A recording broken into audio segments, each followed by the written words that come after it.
do you peg the size of the project early on in your conversations with a customer?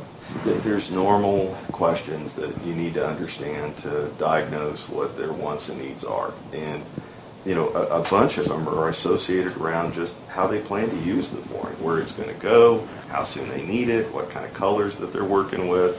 You know, have they seen something else somewhere that they liked in another store?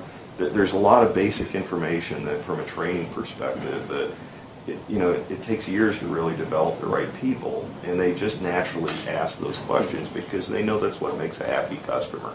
But in terms of pegging cost by the project, you have to have some kind of idea as to how big the project is, and do you find that most people are able to give you a reasonably close number? What's interesting is that I think in most cases, they really don't know. I mean, what they're after is a look, and they're after a certain performance characteristic that's going to fit what their needs are. And so they're in that position. They only buy flooring every once in a while, and they want to get something that's going to be good. And, you know, the customer base that's out there are certainly those people that are very price sensitive, and they're very knowledgeable. I mean, the remodeling contractors and, you know, installers that are doing apartment work, and there's a large segment of the business that's out there that's very focused around that. But if you're talking about the average customer, husband and wife, or, you know, single family home that's out there, that, you know, single spouse home, they've got a certain lifestyle need. I mean, people are really time starved today, and it's more important to get something that's going to be right for them than it is to, you know, get something cheap. You know. Yeah. Now, and if they know why, they'll pay the extra, you know, dollars for it. But they have to know why, and they don't get that from the competition. I don't think anybody walks into a store and says, "Give me the absolute cheapest thing that you have." They want something that's going to meet their needs. And what they do is they give you code words. Well, we're not going to live here very long, which is sort of a code of, I don't want to spend much money. Or, you know, I'd really like something good, which is a code of, I like quality product. They're little things. And then the big issue is how much they need. If it's a refrigerator, it's so much. But what makes it more difficult for people is you got to know how much they need first. Well, you kind of find out the neighborhood. We know the city. We've lived there all our lives. Our salespeople know. So you make some guess, and that's all it is. And you explain that to a customer. Well, let's guess. Ballpark. Yes. Some. Price. Yes. Very good. Very good. Yeah. Now, you talked about in your research stage, you learned that people didn't like flipping all the cards and didn't like, I don't know how I can say this nicely, but I've been in a lot of stores that I don't think they know how to say no to a new product that comes in, and it's almost drives customer back out the door just because it's so confusing. Makes it really hard. Talk hard. about your approach and what you did to make that different. What we really tried to do, and again, that was what the customer told us, is they said, look, it's really confusing, it's hard to find what I want, you know, I don't get my needs met when I go into the stores, and so, you know, we know from the industry data that's out there, a certain percentage of the people start the shopping process and they never finish. Now, there's a lot of assumptions about why that happens, but a big part of it's having the right product at the right price, in the right display vehicle, and making it easy for the customer. So what we did was we really focused down the product offering that we've got, made it all face forward so it's easy to see. You've got a door, and behind that door you've got checkout samples for it. In some cases we can cut a piece off for the customer that they can keep, if it's a carpet, you know, item, for example. So we really tried to take what is a normal, and there are very successful companies out there that they promote that they have 20,000 choices or more, right? Well, the problem is the customer's eyes just go around and around when they go into that kind of environment. So we took 10% of that, and we had tremendous support from our supplier partner community. We were very limited, had a small amount of companies that we worked with, literally to the point where they shared at the color level information to help us make the best decision for the customers based on where they spend their dollars now. It was a partnership in a lot of ways to put the right product on the shelf. Show less, better. And sell more. So talk about the product selections that you made. I mean, there's no shortage of a product in this industry, and I guess Most everybody has pretty much the same product. Fair. Take. Yeah. How do you approach all that in terms of specific selection? What we really try to do is there's, again, from a thematic approach, there's certain themes of product categories that meet customers' needs that are out there. It's like on the carpet side, soft is really important right now.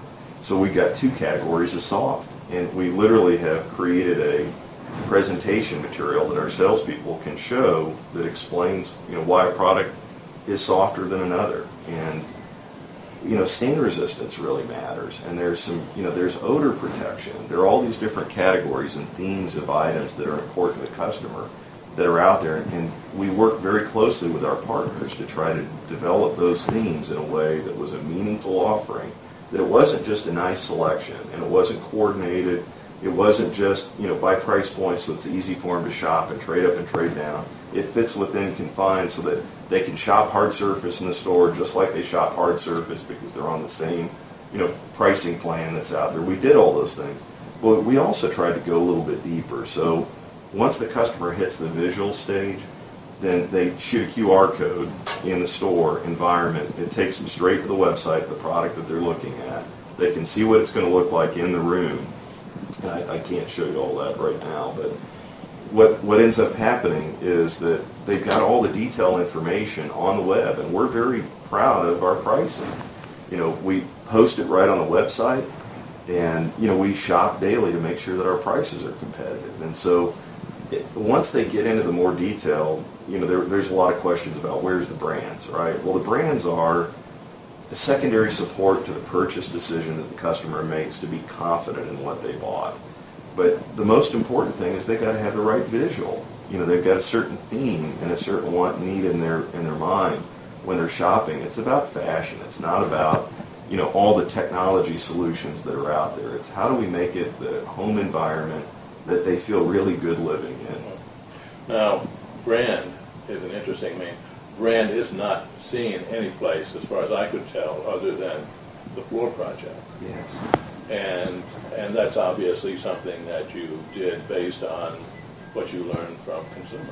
Yeah, they really felt it was very confusing, the process was. And at the end of the day, just from personal experience, if a customer doesn't have a good experience from a product, who do they call? Do they pick up the phone and call Mohawk? No. They pick up the phone and call us, right?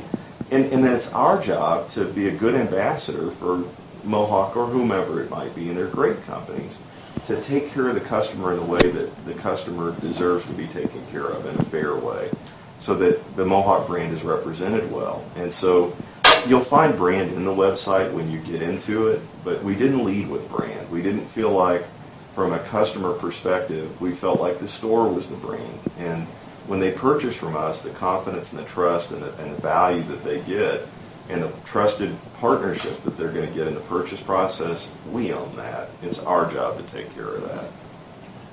Now, you have a store open that we saw last night here in Wichita. You have another one. Talk about the footprint. How large a store are we talking about? What the ideal store is going to be 7,500 square foot. So the showroom is going to be 6,000. And what you're seeing is we tested an existing real estate. These are buildings that we own already. So they're both prototype stores. We've already found a lot of things that we want to enhance and make better. So our goal long term is to convert some other stores and open some additional stores. But we got to get the prototype right. So you're still tweaking this then? We are. I see. Once you arrive at a final version, which I don't know if you ever do that, but you're right. Close to doing that, I suppose. Continuous improvement, Closer. right? Yeah. What do you see in the cards long term? Oh, I think it's probably too early to say, Dave, but look, we've got a lot of responsibility for the families that are part of our company, and we get the proud honor of being the guys that sit in front and have the discussion, but we're not the ones that win the wars, right? So what I would really like, there are 4 core values that were part of our company before I even started it, that my dad started. We're innovative. We want to bring new solutions that make things better for people. we want to do the right thing. We have integrity is built into our company. We work hard, we work smart, and we're family-like. And so, we feel a true responsibility for both the employees and the customers that are part of our company. And so I think if you've got a good thing, why not do more of it, right? So I think what you'll see is if you look historically, back when we started growing the company, and we've had some great partnerships that are out there that have helped us do what we've done between, the CCAs, and there's a lot of, companies and manufacturing partners that we've had for years that enable us to do what we do. And so it really is our people, not us. But our goal long term is to continue to grow and expand. I mean, we've had double-digit growth since the 90s. So you can kind of look historically and say, where's CAP at now? Where's CAP going to be? And I think that gives you an idea of where our focus is. A little bit of flavor to that is whatever modest success we've had in the past, I'm convinced is due to our people. And that's the secret weapon, and that's the differentiator, is people. And I will tell you from experience that it's a lot easier to manage a company that's growing and creating opportunities for employees than one that's stagnant or, God forbid, sinking. So growth is good for everybody. It's interesting. I have to mention there was a video that you showed last night. Yep. Had some of the early TV commercials. Yes. With you in it, and I just think of the things that you've seen since, I don't know the time frame, but I suspect that was, 70s maybe starting? I don't know what they were, but whatever it was, right.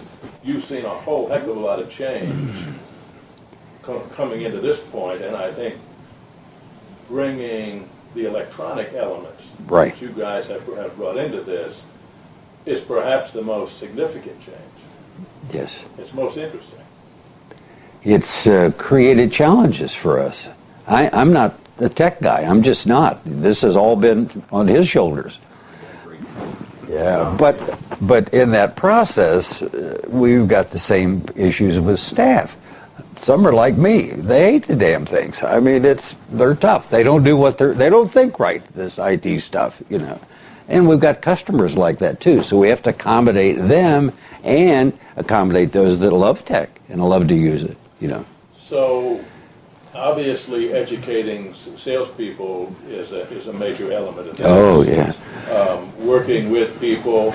Do your salespeople have an iPad or a tablet of some sort? They absolutely do. They're able to work directly with the customer on the sales floor. They can get information from the website. They've got their own personal information that they have additional detailed information the customer really doesn't care about. But it makes their decision-making process for their project better.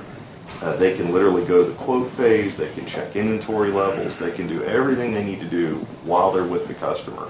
They don't have to go and understand this takes years of hard work to develop that infrastructure and develop the training and the people that it takes. I mean, I know a lot of you out there are going to look at what we're doing and say, wow, that's great. We want to be a part of what CAP's doing. But it is a daily block and tackle building of the basics that you get to. And we're still not there. We got a lot of cultural challenges that we're going to have to go through because we're really stepping out. We're upping our game on this. And so we're going to learn a lot from it. But I think it's the way, I'll give you an example. So I got a 17-year-old son right now, and he's getting ready to go through the college process. And, it's interesting. So I show him the new website we've developed. And I'm, just talking about what an innovation, the fact that we're the first company in the country of retail that you can go outside the store and look at every single product that's in the store environment in your own room and see what it's going to look like. He looks at me, shrugs his shoulders, and goes, "What? You mean every flooring store can't do that already, Dad?" So that's what's coming, and we have to be respectful of what's going to happen with all of our customers.